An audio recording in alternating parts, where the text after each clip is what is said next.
Welcome to That's the Word, wholesome tales for the whole family. I'm Father James Yamauchi. Today's story, The Empty Church. Father Bernard prayed quietly in his new church, a new, dark, and empty church. The rain poured from the storm outside as he sat alone. He had been here in this pagan land for a few months. He had hoped to reach out to the locals and hoped to make new converts for Christ. But this had not happened. The pagan government allowed him to be there strictly to minister to the foreigners in the city. The locals were expressly forbidden to have anything to do with him. Any attempts that he made at evangelization were quickly rebuffed. He did not know how he could proceed with his mission. Suddenly, the door swung open. Father Bernard turned to see a group of local women shuffling in from the storm. He was shocked. None of the locals had so much as set foot in the church. Yet here was quite the retinue of women approaching him. He rose and asked what he could do for them. They asked, "Where is the statue of Mary?" He didn't know what to say. He did not expect to be greeted with a question about one of the saints. The women persisted. "Our hearts and your heart are the same. Where is the statue of Mary?" Coming back to his senses, the priest motioned to them to follow. "Come this way," he said. The women shuffled after him until they approached the side altar where there was the statue of the Madonna and Child. The women grew excited. One said, "Look, it's Mary holding the little baby Jesus." Father Bernard did not know what to say.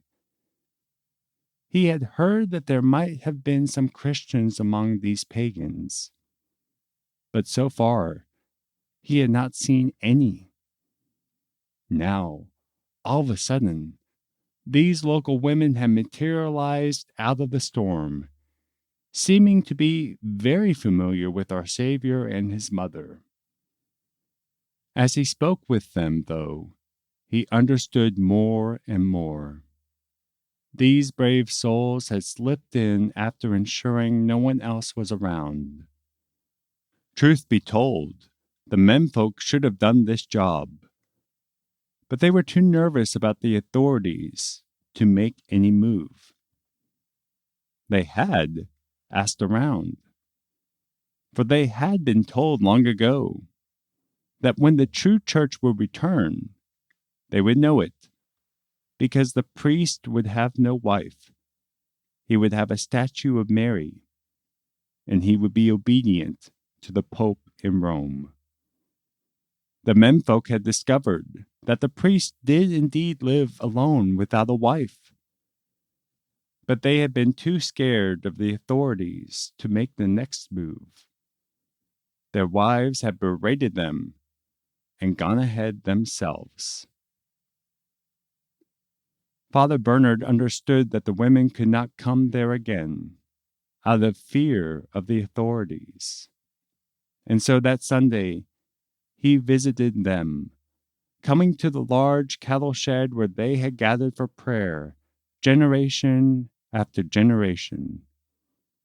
Coming disguised as a farmer, he celebrated Mass for them for the first time in their lives, or their parents' lives, or even their grandparents' lives. These secret Christians had lived in this pagan land where Christianity had been expressly illegal for 400 years. For generations, they had kept the faith, meeting here in a cattle shed to pray. As a community, they had no priests. They had no sacraments other than baptism and matrimony.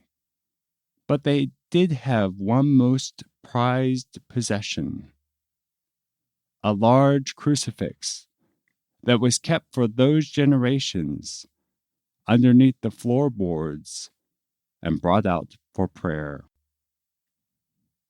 These children of God had kept the faith for 400 years, until the day when once again they had a priest in their midst, and they could once again celebrate the holy sacrifice of the Mass, an event brought about by the brave women of the Christian community, who approached the priest Father Bernard Petitjean under threat of persecution in a new church in Nagasaki, and who would eventually suffer for several years in prison camps because of their bravery and their faith. The Secret Christians of Japan. And for this week, that's the word.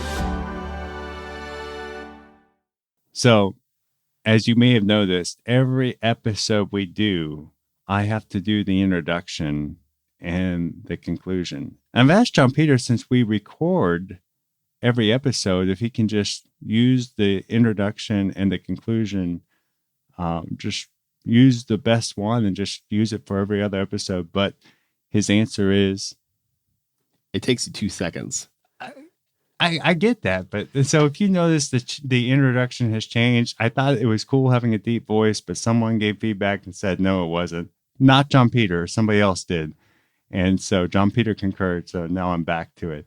But see, that could have all been resolved if you just let me not speak for 4 extra seconds each episode. Hey, we would never have known. It may have worked out. I guess so. Well, this is a fascinating story, and one of the things we want to be able to share regarding this episode is a book that is highly recommended. I have not yet read it myself, but it goes into understanding the church in Nagasaki, and it's called A Song for Nagasaki. And it's a story of someone who was a scientist, convert, and the survivor of the atomic bomb, because Nagasaki was very much a place where the Christians were. And of course, they were there in 1945 when the second atomic bomb fell on Japan. That's right. And going back in time to this story when they're meeting Father Bernard here in this church, you know, this week called the baby Jesus that they were holding, or that Mary was holding. And the reason why they did that, pronunciations change. And so Father Bernard realized that they all believed the same things. They really understood their faith, and just some of the pronunciations had shifted after 400 years. Put that in perspective, I was looking at the story. I think that the guy who was running the Christian community there was the great grandson of the first guy who was running it at the time when the priests got expelled from Japan. Wow. So that's about 10 generations of people living without priests, without any instruction, with faith that they can't practice in the open. And it makes sense. I mean, you think of what's the game we play as a kid with, sharing a message. Telephone. Is that what it's called? And you just have 12 people, and it's just amazing how what somebody says and whispers to somebody else or whispers to somebody else, it doesn't come out exactly as originally intended. But it's amazing they kept the faith, and then they also had that instruction that was planted. It's kind of like almost like some prophecies they have in these movies that come from nowhere. But in this case, it actually came from somewhere, and it actually was correct. That you got to remember, when priests come back, can't be married, must have a statue of Mary, and must be obedient to Papa Sama in Rome. The Pope in Rome. And it's just, for us in America, it's just hard to believe that at least for me, that somebody could go that long without the sacrament of the Eucharist, without confession. I mean, that's incredible. It's almost twice as long as America's been a country. Yeah, it's just an incredibly long time. So there's a lot of grace there. Now, something that did happen after this is they did end up being persecuted and some of them dying because of the actions of the woman here. The local government eventually caught wind of them. And so this was in 1867. They rounded up the Christians and put them in camps. 19 detention camps specifically set up around the country. They were in prison for 5 years. And then eventually pressure from the West got them released. Wow. Well, just very brave souls. If you enjoy That's the Word, please share the word. You can sign up for our weekly newsletter at sonsofthunderrock.com. That's also where you can find the story extras for this story, The Empty Church, where you can see pictures of Father Bernard. You can see the picture of this church right here, and you can find a link to A Song for Nagasaki. sonsofthunderrock.com is also where you can find our email and our social links if you want to reach out to us, give us feedback, or give us story ideas. And yes, I have to say this line each and every time. Thanks for listening, and join us next Wednesday for another wholesome tale for the whole family.